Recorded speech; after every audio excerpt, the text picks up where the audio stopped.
পড়ছিলাম নবরূপা, কলমে অনামিকা তাহসিন রোজা। পর্ব সংখ্যা ৮। জীবনটা ঘড়ির কাঁটার মতো। ঘড়ির কাঁটা যেমন বারবার ঘুরে ফিরে একই স্থান অতিক্রম করে, তেমনি অনেকে বিশ্বাস করে জীবনে ঘটে যাওয়া ঘটনাগুলোও পালাক্রমে কোনো না কোনোভাবে আবারও আমাদের জীবনের উপর দিয়ে চলে যায়। আজ এই মুহূর্তে তামান্নারও ঠিক একই রকম অনুভূতি হচ্ছে। ইরফান কবিরের প্রথম স্ত্রী তাহিয়ার সাথে তার ছিল অ্যারেঞ্জ ম্যারেজ, তবে পুরোপুরি অ্যারেঞ্জ না। ইয়াহিয়া কবির কলেজের অবসরপ্রাপ্ত প্রিন্সিপাল। ছাত্র জীবনে তার কাছের বন্ধুর একমাত্র মেয়ে তাহিয়ার সাথে হুট করেই বিয়ে দিয়েছিলেন তিনি। উদ্দেশ্য ছিল সম্পর্ক গভীর করা, বন্ধুত্বের সম্পর্ক আত্মীয়তার রূপ দিয়ে বন্ধন দৃঢ় করা। পেরেছিলেনও বটে, তবে বেশি দিন স্থায়ী হয়নি। সেই সময় ইরফানের বিয়ে তেমন জমজমাটভাবে হয়নি। খুব তাড়াহুড়ো হয়, শুধু টুকটাক কেনাকাটা দিয়েই সম্পূর্ণ বিয়ে চালিয়েছিলেন তারা। সেবারও তামান্না এসেছিল শপিংয়ে, আর এবারও। তাই এই মুহূর্তে নিহারিকা আর আয়েশা বেগমের সাথে শাড়ি পছন্দ করার দৃশ্যটা তামান্নার কাছে অচেনা কিছু লাগলো না। শুধু আগেরবার নিহারিকার জায়গায় ছিল তাহিয়া। অজান্তেই হাত মুঠো হয়ে এলো তামান্নার। তাহিয়ার জায়গা যেহেতু নিহারিকা নিয়েছে, তবে সম্পূর্ণ ইতিহাস পুনরাবৃত্তি ঘটে গেলে কি খুব বেশি মন্দ হবে? ইরফান যথাসম্ভব চেষ্টা করছে সবার আড়ালে কিছু একটা করতে। তার চোখ ঘুরঘুর করছে সজ্জিত শাড়িগুলোর মধ্যে মেরুন রাঙা শাড়িটায়। ওটা পরলে নিহারিকাকে বেশ ভালো লাগবে ভেবেই সে নিতে চাইছে ওটা। কিন্তু মনের কথা মনেই রয়ে গেল। লজ্জায় বলতেও পারছে না সে। কিন্তু একটুখানি ভেবে সে দেখল, বলতে না পারলেও করতে ঠিকই পারবে। তাই সতর্কতার সাথে ইয়াসার বাহু টেনে তাকে একপাশে নিয়ে এলো। কানে কানে রাজ্যের সব লোভ দেখিয়ে কাজ সেরে ফেলল ইরফান। ফলাফলস্বরূপ হেলে দুলে ইয়াসা ঝুঁকে পড়ল শাড়িগুলোর উপর। এরপর সুন্দর করে কাঙ্ক্ষিত শাড়িটা হাতে তুলে অন্য হাতে নিহারিকার হাত বগল দাবা করে লালা লালা করে হেলে দুলে ট্রায়াল রুমের দিকে এগোতে থাকলো। হুট করে হাতে টান লাগায় চমকালো নিহারিকা। এরপর অনায়াসে তাকে টেনে নিয়ে যেতে দেখে অবাক হয়ে ইয়াসাকে বলল, আরে এ কি, কোথায় যাচ্ছ? ইয়াসার সামনে এগোতে এগোতেই বলল, ট্রায়াল রুমে। কিন্তু কেন? এই শাড়িটা ট্রাই করবে বলে হাত উঁচু করে শাড়িটা দেখালো ইয়াসা। নিহারিকা একটু চোখ বুলিয়ে মলিন মুখে বলল, শোনো ইয়াসা, এটা মেরুন রং। ইয়াসা আবারও দেখে নিশ্চিত হয়ে বলল, তো? নিহারিকা শুকনো ঢোক গিলল। ঠোঁট চেপে হেসে বলল, এই রং আমায় মানাবে না বোনটি। দেখো তুমি, আমার হাতের সাথে মেলাও, কত জঘন্য লাগছে। এই রঙের কাপড় তোমার গায়ে সুন্দর মানাবে, আমি তো কালো। ইয়াসা চোখ বড় বড় করে তাকালো নিহারিকার দিকে। কিছু একটা বলতে চাইল বোধহয়, কিন্তু এরই মাঝে বসুন্ধরা সিটি কমপ্লেক্সের মতো জায়গায় এক বুক সাহস নিয়ে দোকানদারদের সাথে দর কষাকষি করা আয়েশা বেগম পাশে হাত দিয়ে নিহারিকাকে না পেয়ে এপাশ ওপাশ তাকালেন। ইয়াসার সাথে দেখা গেল, গলা উঁচিয়ে ডাকলেন, বৌমা এদিকে এসো। গেলে কোথায়? এই লাইট প্রিন্টটা ট্রাই করো তো। নিহারিকা হেসে বলল, হ্যাঁ আসছি আন্টি। কিন্তু সাথে সাথে তার বাহু চেপে ধরল ইয়াসা।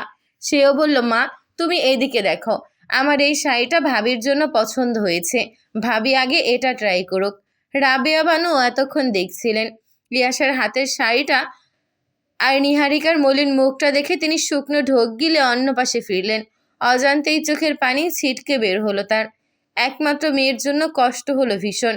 মেরুন, কালো, খয়েরি, লাল এসব রঙের শাড়ি নিহারিকার ছোটবেলা থেকেই পছন্দ। তার এখনো মনে পড়ে ছোট্ট নিহারিকা খুব আনন্দের সাথে গাঢ় রঙের শাড়ি পরতো, কিন্তু পরে আয়নাতে নিজেকে দেখার পরই বুক ফেটে কান্না করত। বারবার করে বলতো, এই রং আমার মানায় না কেন মা? কেন এত বিশ্রী দেখায়? সকলের মতো সুন্দর লাগে না কেন? সেই সময়ে নিহারিকার গায়ের রং আরো চাপা ছিল। সময়ের সাথে একটু পরিবর্তন হলেও আজও এই রঙের কাপড় পরতে নিহারিকা এখন ভয় পায়। বারবার মনে হয় খারাপ দেখাবে, আয়নার সামনে দাঁড়াতে পারবে না। সবার আড়ালে চোখের পানি মুছলেন রাবেয়া বানু। আর কেউ না জানুক, তিনি জানেন নিহারিকার মলিন মুখটার কারণ। আর এটা দেখে তার থেকে বেশি কষ্ট হয়তো আর কেউ পাচ্ছে না। আয়েশা বেগম আদরের মেয়ের কথা ফেলতে পারলেন না। বাধ্য হয়ে বললেন, ঠিক আছে, তাহলে বৌমা তুমি বরং আগে ইয়াসার পছন্দ করা শাড়িটাই পরে এসো। ট্রাই করে দেখো ভালো লাগছে কিনা, তারপর কিন্তু আমার পছন্দগুলোও দেখতে হবে। নিহারিকা জোরপূর্বক হাসলো মিষ্টি করে। ইয়াসার মুখের দিকে তাকিয়ে না করতে পারল না। রাবেয়া বানুর দিকে চোখ রেখে শাড়িটা হাতে নিল। এরপর ইয়াশা দৌড়ে আবারও চলে গেল শাড়ি দেখতে। কিছুক্ষণ সেখানেই থম মেরে দাঁড়িয়ে রইল নিহারিকা। ফোন স্ক্রল করার অভিনয় করছিল ইরফান, কিন্তু আর চোখে বারবার নিহারিকাকে দেখে সে দোটানায় পড়ে গেল। মেয়েটা হুট করে বরফের মতো জমে গেল কেন? তার কি শাড়িটা পছন্দ হয়নি? কিন্তু ইরফানের যে ভীষণ পছন্দ হলো। নিহারিকার এমন মুখ দেখে তামান্নাও ভ্রু কুচকে তাকিয়ে রইল তার দিকে। বুঝলো না কারণটা। নিহারিকা ধীর পায়ে ট্রায়াল রুমের দিকে এগোলো। প্রতিটা কদমে যেন পা ভারী হয়ে আসছে। ট্রায়াল রুমের পর্দা সরিয়ে ভেতরে ঢুকে সে এক মুহূর্ত থমকে দাঁড়ালো। ছোট্ট জায়গা, চারপাশে আয়না, সাদা আলো, সবকিছু এমন নিষ্ঠুরভাবে স্পষ্ট যে লুকানোর কোনো সুযোগ নেই। শাড়িটা হাতে নিয়ে কিছুক্ষণ তাকিয়ে রইল সে। মেরুন রাঙা, গভীর গাঢ়, রাজকীয়, ঠিক সেই রং যেটা সে ছোটবেলায় সবচেয়ে বেশি ভালোবাসতো আর সবচেয়ে বেশি ভয় পেত। আস্তে আস্তে শাড়িটা পরল নিহারিকা। নিজ হাতে পরার অভ্যাস আছে, তবু আজ আঙুলগুলো কেমন কাঁপছে। আঁচলটা ঠিক করতে করতে বুকের ভেতর অজানা একটা চাপ জমে উঠল। সব ঠিকঠাক করে শেষে আয়নার সামনে দাঁড়ালো সে। একদম সামনে। কয়েক সেকেন্ড দেখলো সে, তারপর চোখ সরিয়ে নিতে চাইলো, পারল না। মেরুন শাড়ির ভেতরে দাঁড়িয়ে থাকা মেয়েটাকে সে চিনতে পারছে না। রংটা সুন্দর, শাড়িটা দামি, কাটিং নিখুঁত, সবই ঠিক আছে, তবু কেন যেন মনে হচ্ছে এই সুন্দর জিনিসটার ভেতরে সে নিজেই একটা ভুল। নিজের বাহুর দিকে তাকালো নিহারিকা। শাড়ির গাঢ় রঙের পাশে নিজের ত্বক আরও গাঢ় মনে হচ্ছে। বুকের ভেতরটা হঠাৎ করে কেঁপে উঠল। দেখছো, মানায়নি, বলছিলাম তো, ফর্সা হলে কত সুন্দর লাগতো। কোথা থেকে যেন পুরনো কথাগুলো কানে বাজতে লাগলো। কেউ এখানে নেই, তবু মনে হচ্ছে আয়নার পেছনে দাঁড়িয়ে অনেক মানুষ তাকিয়ে আছে, বিচার করছে, তুলনা করছে। নিহারিকা হাত বাড়িয়ে আয়নার কাঁচ ছুঁয়ে দিল। কাঁচ ঠান্ডা, ঠিক নিজের ভেতরের অনুভূতির মতো। চোখ ভিজে এলো। সে চোখ নামিয়ে ফেলল, কিন্তু অশ্রু আটকাতে পারল না। একটা ফোঁটা গড়িয়ে পড়ল, তারপর আরেকটা। ঠোঁট কামড়ে ধরল সে। শব্দ না করে কাঁদার চেষ্টা করল, বাইরে কেউ যেন টের না পায়। এত বছর পরেও কিছু বদলায়নি এখনো। এই রং পরলে নিজেকে লুকাতে ইচ্ছে করে তার।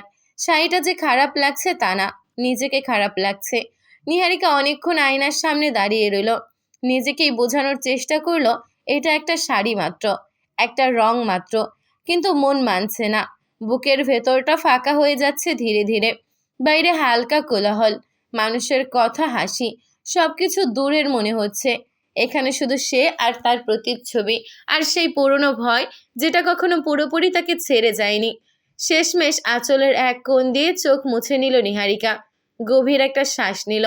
নিজেকে সামলে নিয়ে খুব আস্তে বলল, বোকার মতো কাঁদার কিছু নেই। যা সত্যি, যা বাস্তব তাই। বাইরে সবাই অপেক্ষা করছে। তবু আয়নার সামনে থেকে সরে যেতে তার পা উঠল না সঙ্গে সঙ্গে। আরও কয়েক সেকেন্ড দাঁড়িয়ে রইল সে। তারপর ঠোঁট গোল করে দীর্ঘশ্বাস ফেলল।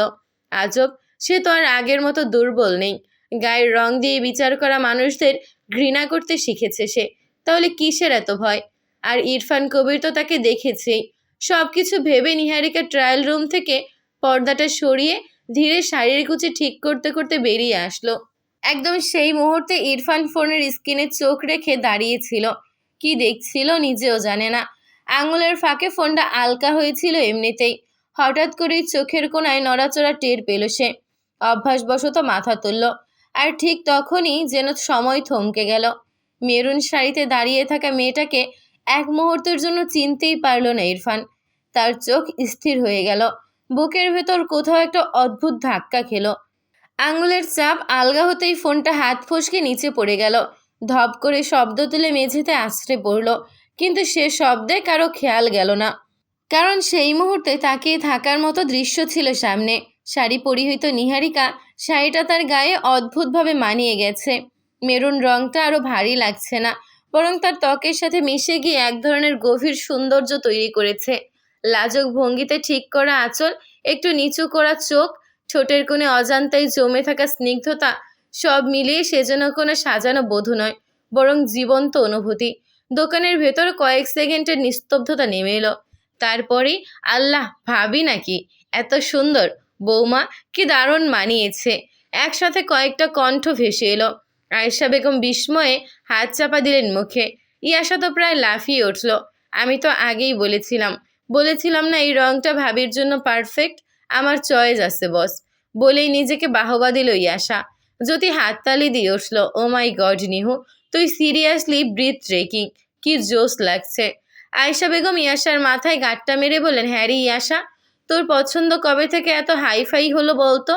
এ তো একদম ঠিকঠাকভাবে মানিয়ে গেছে নিহারিকাকে, কি মিষ্টি লাগছে। বলেই তিনি মাথা ঘুরিয়ে ইয়াহিয়া কবিরকে খুঁজলেন। দুই কর্তা গল্পে মশগুল ছিল। আয়েশা বেগম ডেকে বললেন, হ্যাঁ গো ইরফানের বাবা, দেখো তো বৌমাকে কেমন লাগছে। ইয়াহিয়া কবির চোখের চশমা ঠিক করে বললেন, রাজরানী লাগছে মাশাল্লাহ, তাহলে এটাই ফাইনাল করলাম। সবাই একসাথে বলে উঠল, নিশ্চয়ই। নাইমুল ইসলামের চোখও মেয়ের রূপ দেখে টলমল করে উঠল। সবাই হেসে উঠল। নিহারিকা হতভম্ব হয়ে দাঁড়িয়ে রইল। সেজন্য বুঝতেই পারছে না এই প্রশংসাগুলো কি সত্যিই তার জন্য। অজান্তেই নিজের আঁচলের দিকে তাকালো, আবার আয়নার দিকে একবার তাকাতে ইচ্ছে করলো। এই একই শাড়ি, একই রং, তবে কি সে ফুল দেখেছিল এতক্ষণ?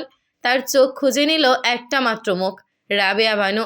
মেয়ের দিকে তাকিয়ে দাঁড়িয়ে আছেন তিনি, চোখে জল টলমল করছে, ঠোঁট কাঁপছে, এক হাত দিয়ে মুখ ঢেকে রেখেছেন যেন কান্নার শব্দ বেরিয়ে না পড়ে।